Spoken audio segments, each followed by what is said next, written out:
So yesterday, of course, was January 6th, and that means it was time to talk about democracy and quote-unquote threats to democracy. Now, it seems to me a rather large threat to democracy would be cudgeling the largest social media companies on the planet into censoring your opponents. That seems to me a rather large threat to democracy, a systemic threat to democracy. In fact, a much larger and more systemic threat to democracy than a rally that led to a smaller riot that led to a group of people who are fairly small in number going out of control at the Capitol and committing criminal acts. That seems to me significantly less bad than what the Biden administration did to censor free speech, try to force 80 million Americans to vaccinate against their will. You know, there are many things that the left does on a daily basis in order to maximize power and prevent the freedom of Americans. And those are much more threatening, but the left's got one card and they're going to play it over and over and over. And that card is bad things happened on January 6th. So Kamala Harris had to ironically preside over the failure of her own presidential campaign yesterday in Congress. She had to certify the election as her job as the vice president of the United States. And here she was tooting her own horn about it. Today, I did what I have done my entire career, which is take seriously the oath that I have taken many times to support and defend the Constitution of the United States, which included today performing my constitutional duties to ensure that the people of America, the voters of America, will have their votes counted, that those votes matter, and that they will determine then the outcome of an election. I do believe very strongly that America's democracy is only as strong as our willingness to fight for it. Every single person, their willingness to fight for and respect the importance of our democracy. Otherwise, it is very fragile, and it will not be able to withstand moments of crisis. And today, America's democracy stood. Okay, wow, look at America's democracy stood January 6th also, like 2021. This nonsense that we were like on the verge of the government being overthrown is just absolute sheer crap. But again, the left has to play that up because their actual goal is to hollow out all of the institutions of American life, ranging from church to family, and then replace them with an overweening state in the name of, quote, democracy. That's their actual goal. So they got to play up January 6th because it's threats to democracy. Well, we turn to the world's stupidest human being, Sunny Hostin, over at The View. It is amazing. There are only, I believe, 5 hosts on The View, and 2 of them have now made big Holocaust boo-boos. It's a pretty high percentage of Holocaust boo-boos happening over at The View. Remember, Whoopi Goldberg once suggested that the Holocaust was not based on race because her head is so far up her ass it's coming out her face again. Well, Sunny Hostin is somehow even dumber than Whoopi Goldberg. So yesterday on The View, this collection of high IQ intellectuals, Sunny Hostin suggested that January 6th was akin to the Holocaust. Now, just going to put it out there that a smallish riot at the Capitol building was not, in fact, comparable to the Holocaust. I don't feel like that one's particularly controversial.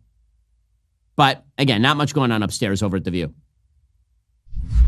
I think we need to find moral clarity, in this country. And I just remember after January 6th, you had someone like Mitch McConnell placing the blame on January 6th where it belonged, squarely on Donald Trump's shoulders. Mm-hmm. And then you started seeing people backtrack that mm-hmm. and losing their moral center. You had Condoleezza Rice, I believe, on this very show saying, we need to move on from January 6th. Mm-hmm. I say no.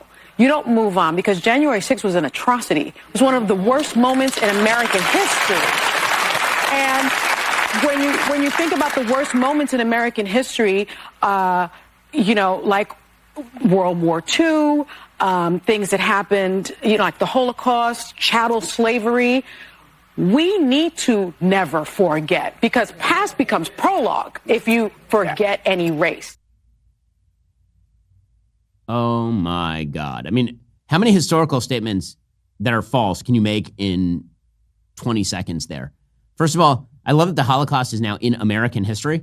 It's actually mostly in European history. Like, we liberated death camps, the United States. We actually were not responsible for the Holocaust. And then comparing it to World War II, where hundreds of thousands of Americans died in battle and hundreds of thousands more were wounded, and comparing it to chattel slavery, I feel that that's a little insulting to, Black Americans to compare January 6th to centuries of chattel slavery in the United States. That seems kind of wild. But they are so over their skis. They got nothing. And so they're going to fulminate.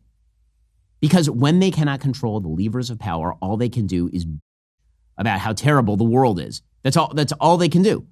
And then use that as a lever in order to control the levers of power again. Folks, I used to think restless nights were just part of life, tossing, turning, waking up with the bad back. I figured that's, how sleep worked. And then came Helix Sleep, and it has changed the game.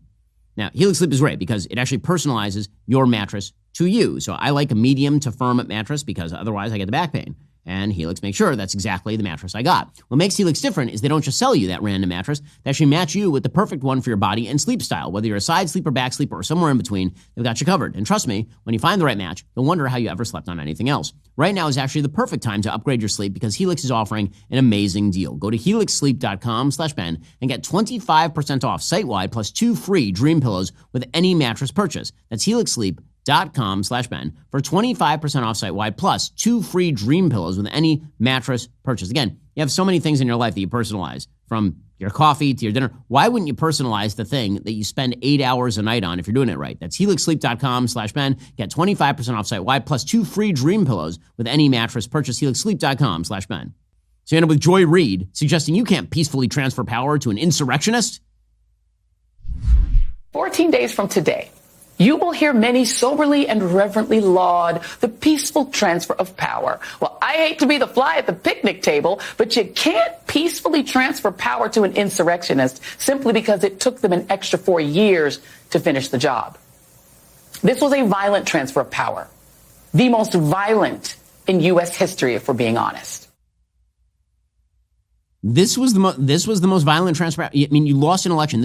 I love how things I don't like become violence, according to Joy Reid. Well, actual violence is just, a natural outcome of an unjust world. Also, by the way, those look like very heavy earrings. Like, wow, that can't be great for the neck. And one of the great ironies of life is that 2 of the least happy people on earth are named Sunny and Joy. That is always confusing to me. How desperate are the media for a story about how bad Republicans are? Yesterday, they tried to manufacture one out of completely whole cloth. So one of the people who was being sworn in yesterday was Senator Deb Fischer of Nebraska, and her husband showed up as well. And the media tried to play it as though Deb Fischer's husband would not shake Kamala Harris's hand. That's not what happened. He was holding the Bible on which his wife was being sworn in, and he couldn't shake her hand because he had his hand on a cane. He can't walk well. And so the entire left-wing media went with, he's a white guy who must hate black people. If you want to blow out your own credibility, I'm running out of ways for you to do so, actually. But you come up with creative new ways every day. Congratulations. Thank you. Thank you for your work. And thank you. Congratulations to you. Thank you. Okay, you're welcome. Okay, sure. Okay. It was a little awkward. Kamala Harris thinks that he's deliberately refusing to shake her hand. His hand is on a cane. He's got a cane in his hand. It's the sought martyrdom of the left. Are you tired of the lies and the twist of the mainstream media talking points? Yeah, me too. Join me in my newest series, Fact, where I dismantle and bring truth to this tiring mainstream agenda.